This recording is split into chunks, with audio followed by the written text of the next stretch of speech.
What is going on, everybody? Welcome back to the channel. Aftersound here, bringing you Splinterlands content every single day. We also stream right here on this channel every Tuesday, Thursday, and Sunday morning. So come by and say hello.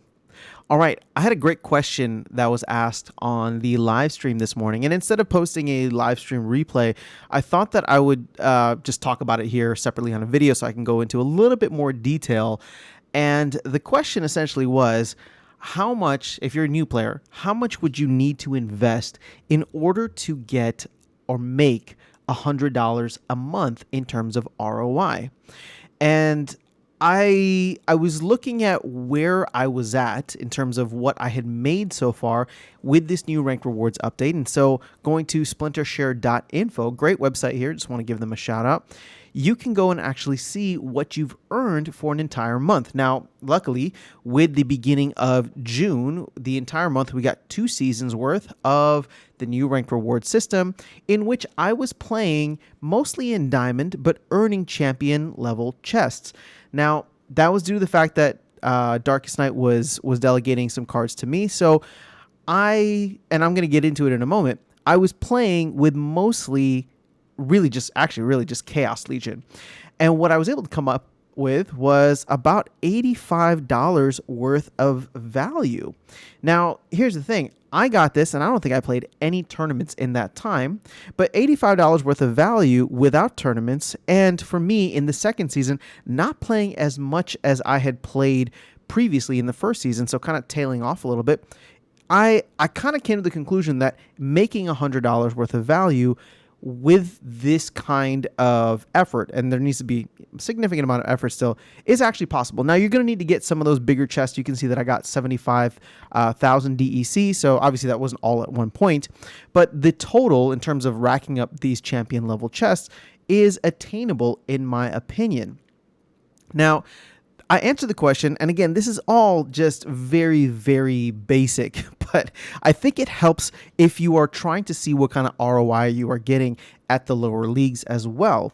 Now, many people probably bought in cards when they were significantly higher, and I get that, and I'm the same way too. A lot of the cards that I've bought were bought right at the height of, or the launch of Chaos Legion, so it's not necessarily, easy to calculate.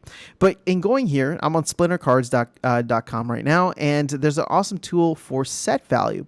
And so if you were starting today and had 0 cards and, were just literally opened up your account, you could max out a Diamond Plus level, or I guess really just a max level Chaos Legion deck for $4,881. And then if you would do the Chaos Legion Rewards cards, that's about $192. So between the two of them, I know I'm just doing some rough rounding here. It's about $5,000 in order to get a max Chaos Legion and max Chaos Legion Rewards deck. Now, you may not even need the rewards cards because you'll be earning those as you go along, and that can be part of your ROI. But again, just to kind of show where you would be.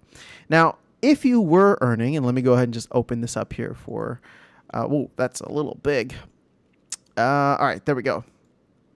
So if you wanted to, what kind of caught me off guard was the fact that, okay, if I do $100 a month divided by, 100 month times 12 months per year divided by the $5,000 initial investment, well, then I'm making a 24% APR or ROI. Now, this is not passive. This is not passive by any means.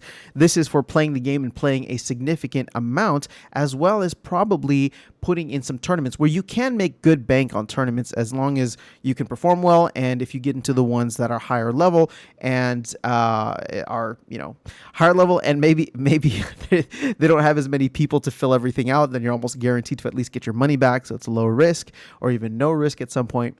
So seeing this and just thinking to myself, okay, so let's say I value my deck at about $1,000 or $5,000 right now, which it probably is. Just I'm talking about like my core deck, which is all Chaos Legion Rewards cards, and maybe a couple of 1 BCX or level 1 older cards. But that to me is an interesting number, and I know we've kind of looked at this all along, but I'm curious to know, and again, this isn't me just telling you guys, oh my God, you can make 24% APR on your on your investment. I don't think that that's a good way to look at it. And I've been telling people, especially those who come on the live stream, that you should not be looking at this like an investment, because you're putting in your time, you're putting in your money, and so therefore it's not passive. And unless you are enjoying it, it will become a chore. So what I'm curious about is, for those of you in bronze, silver, and gold, I'd like to know, if you're willing to share and do the math, what does your June look like? How much did you make over the month of June? And then when you divide that by the league that you're in, so for example, in gold, you need to spend $2,700. In silver, you need to spend $1,100. And in bronze, you need to spend $300. I'm curious to know what your APR is, right? If you, based on how you played last month, and if that is a good representation of how much you play throughout the entire year, with these values right now, what is the kind of return you're getting?